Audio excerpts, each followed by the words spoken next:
ابن عباس رضی اللہ عنہما سے روایت ہے، وہ بیان کرتے ہیں کہ نبی صلی اللہ علیہ وسلم دو قبروں کے پاس سے گزرے. آپ نے فرمایا ان دونوں قبر والوں کو عذاب ہو رہا ہے، لیکن کسی بڑے کام میں ان کو عذاب نہیں ہو رہا، بلکہ ان میں سے ایک شخص پیشاب سے بچاؤ اختیار نہیں کرتا تھا.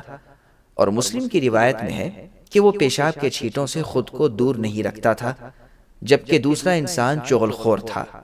بعد از آپ نے کھجور کی سبز ٹہنی اٹھائی، اس کے دو حصے کر دیے، پھر آپ نے ہر قبر پر ایک کو گاڑ دیا.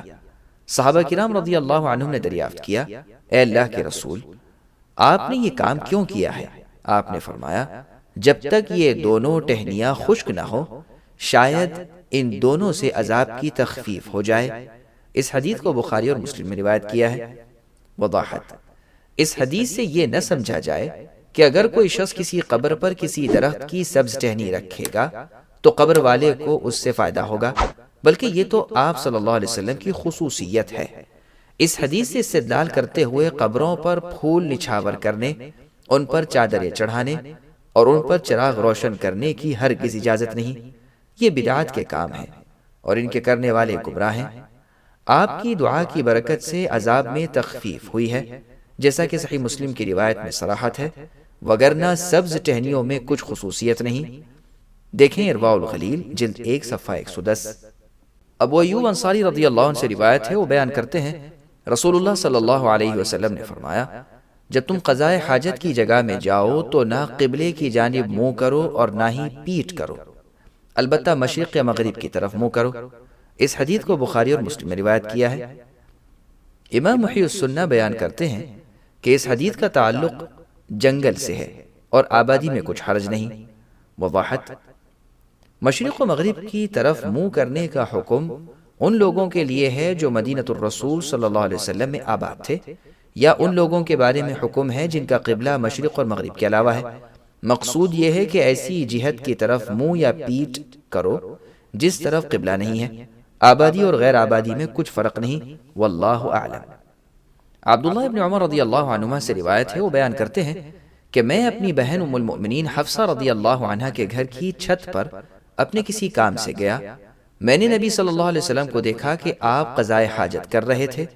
قبلے کی جانب آپ کی پیٹھ تھی اور ملک شام کی طرف آپ کا چہرہ تھا. اس حدیث کو بخاری نے روایت کیا ہے.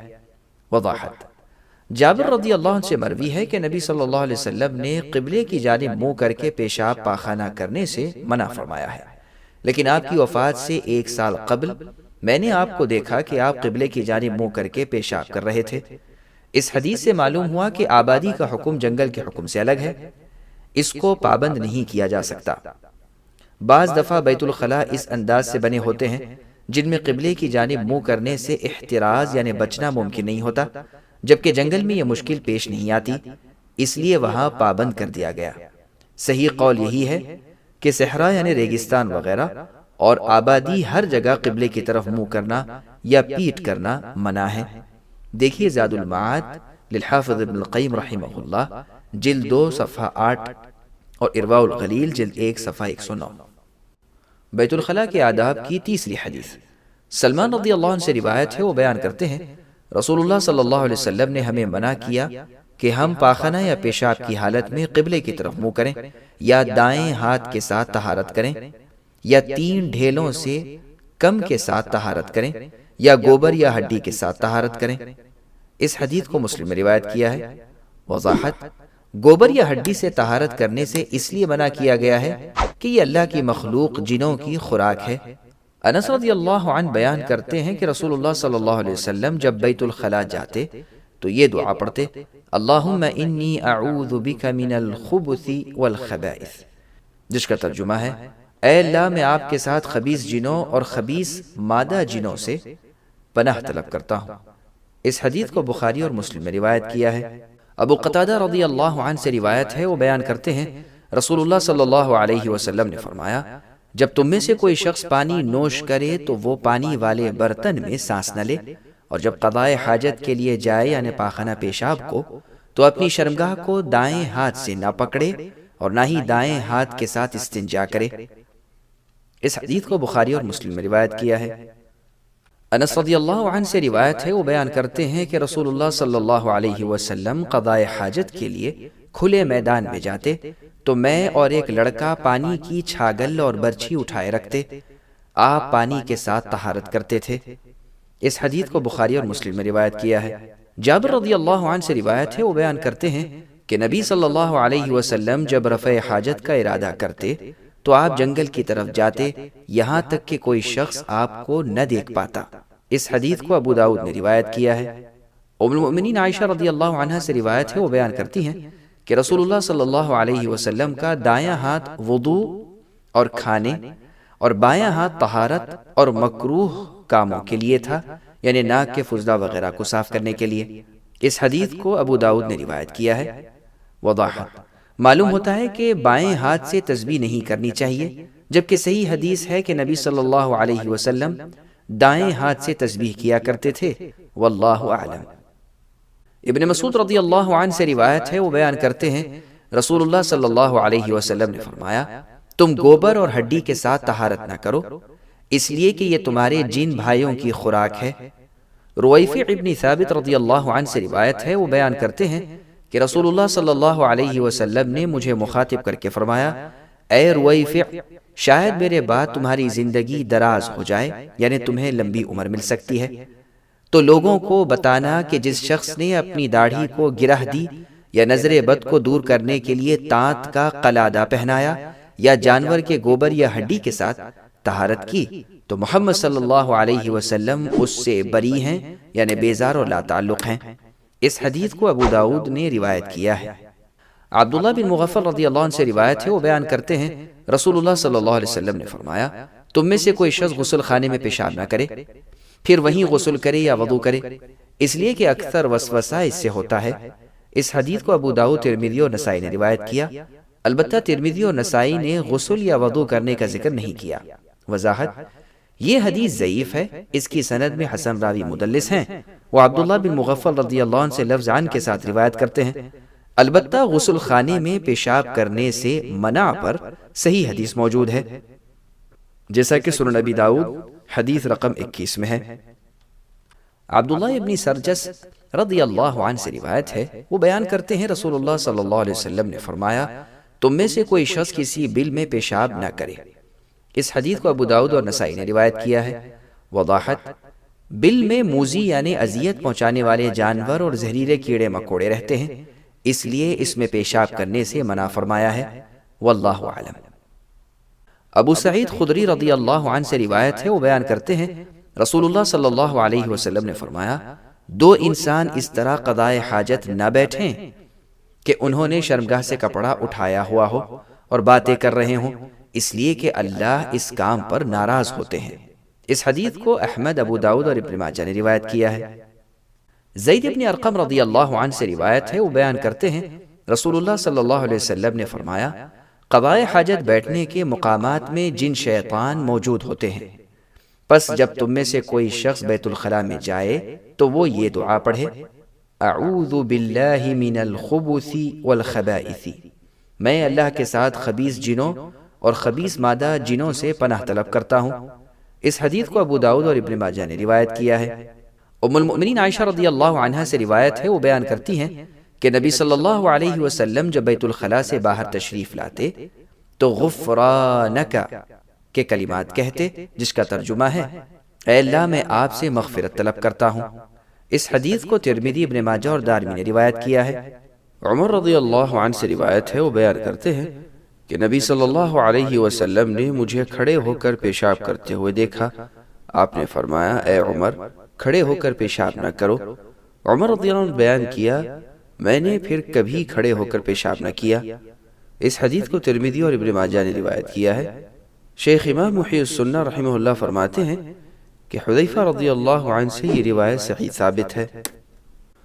حذیفہ رضی اللہ عنہ سے صحیح سند کے ساتھ ثابت ہے کہ نبی صلی اللہ علیہ وسلم قوم کے کوڑا خانے کے پاس گئے، وہاں آپ نے کھڑے ہو کر پیشاب کیا۔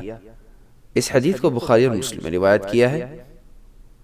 بیان کیا جاتا ہے کہ آپ نے عذر کی وجہ سے ایسا کیا۔ شیخ امام محی السنہ نے اس حدیث کو صحیح کہا ہے۔ وضاحت: اگر کھڑے ہو کر پیشاب کرنے کی صورت میں کپڑوں اور جسم پر چھینٹے پڑنے کا اندیشہ نہ ہو تو کچھ حرج نہیں، ایسا کرنا بلا کراہت جائز ہے، اور جن احادیث میں کھڑے ہو کر پیشاب کرنے کی ممانعت ہے وہ سب ضعیف ہیں۔ البتہ نبی صلی اللہ علیہ وسلم ہمیشہ بیٹھ کر ہی پیشاب کیا کرتے تھے، واللہ اعلم۔ سلمان رضی اللہ عنہ سے روایت ہے، وہ بیان کرتے ہیں کہ بعض مشرکوں نے بطور استہزاء یعنی مذاق کے طور پر کہا کہ تمہارے پیغمبر کو جانتا ہوں کہ وہ تمہیں ہر چیز کی تعلیم دیتے ہیں، یہاں تک کہ قضاء حاجت کے آداب بھی بتاتے ہیں۔ میں نے جواب دیا بالکل درست ہے، آپ نے ہمیں حکم دیا ہے کہ ہم قبلے کی جانب منہ نہ کریں اور نہ ہی دائیں ہاتھ کے ساتھ طہارت کریں یعنی بوقت قضاء حاجت، اور 3 ڈھیلوں سے کم پر اکتفا نہ کریں، نیز ڈھیلوں میں گوبر اور ہڈی نہ ہو۔ یہ حدیث مسلم اور مسند احمد کی ہے، اور اس حدیث کے الفاظ مسند احمد کے ہیں۔ عبد الرحمن ابن حسن رضی اللہ عنہ سے روایت ہے، وہ بیان کرتے ہیں کہ رسول اللہ صلی اللہ علیہ وسلم ہمارے ہاں تشریف لائے، آپ کے ہاتھ میں چمڑے کی ڈھال تھی، آپ نے اس کو رکھا اور اس کی جانب بیٹھ کر پیشاب کیا۔ کسی شخص نے کہا، اس شخص کو دیکھو، یہ اس طرح پیشاب کرتا ہے جس طرح عورت پیشاب کرتی ہے۔ نبی صلی اللہ علیہ وسلم نے اس کی بات کو سنا، آپ نے فرمایا، تجھ پر افسوس ہے، کیا تجھے معلوم نہیں کہ بنو اسرائیل کے لوگوں کے ایک شخص کو عذاب لاحق ہوا؟ جب بنو اسرائیل کے کپڑوں کو پیشاب کے قطرے لگ جاتے تو وہ ان کو قینچی کے ساتھ کاٹ دیتے۔ اس شخص نے ان کو کاٹنے سے منع کیا تو اس وجہ سے وہ قبر کے عذاب میں گرفتار ہوا۔ اس حدیث کو ابو داؤد اور ابن ماجہ نے روایت کیا ہے۔ وضاحت: بنو اسرائیل کو حکم تھا کہ کپڑے پر جس جگہ پیشاب کے قطرے گر جائیں وہاں سے کپڑے کو کاٹ دیں، لیکن امت محمدیہ علی صاحبہ الصلاۃ والسلام کے لوگوں پر اللہ پاک کا خصوصی کرم و فضل ہے، انہیں صرف یہ حکم ہے کہ وہ کپڑے کو پانی کے ساتھ پاک کریں، واللہ اعلم۔ مروان اصفر رضی اللہ عنہ سے روایت ہے، وہ بیان کرتے ہیں کہ میں نے ابن عمر رضی اللہ عنہما کو دیکھا، انہوں نے اپنی سواری کو قبلہ رخ بٹھایا، بعد از بیٹھ کر اس کی جانب پیشاب کیا۔ میں نے اعتراض کیا کہ اے ابو عبد الرحمن، کیا اس سے روکا نہیں گیا ہے؟ انہوں نے جواب دیا، بالکل درست ہے، آپ نے اس سے کھلے میدان میں منع کیا ہے، یعنی کھلے میدان میں کعبۃ اللہ کی طرف منہ یا پیٹ کر کے پیشاب یا پاخانہ کرنے سے منع کیا ہے، لیکن جب آپ اور قبلے کے درمیان کوئی چیز پردہ بن رہی ہے تو پھر کچھ حرج نہیں ہے۔ اس حدیث کو ابو داؤد نے روایت کیا ہے۔ ابن مسعود رضی اللہ عنہ سے روایت ہے، وہ بیان کرتے ہیں کہ جب جنوں کا وفد یعنی گروہ نبی صلی اللہ علیہ وسلم کی خدمت میں حاضر ہوا، انہوں نے عرض کیا، اے اللہ کے رسول صلی اللہ علیہ وسلم، آپ اپنی امت کو اس سے منع فرمائیں کہ وہ ہڈی یا گوبر یا کوئلے کے ساتھ طہارت کریں، اس لیے کہ اللہ نے ان میں ہمارا رزق رکھا ہے۔ اس پر رسول اللہ صلی اللہ علیہ وسلم نے ہمیں ان چیزوں سے منع کر دیا، یعنی گوبر، ہڈی اور کوئلے کے ذریعے سے پانی نہ ملنے کی صورت میں پیشاب کرنے کے بعد اس سے استجمار کرنے سے، یعنی اس کے ذریعے سے پاکی حاصل کرنے سے۔ سبسکرائب کیجئے ہمارے چینل اور دبائیے بیل کا آئیکن تاکہ آپ کو ریگولر نوٹیفیکیشن اپڈیٹس مل سکے۔ واتقین اللہ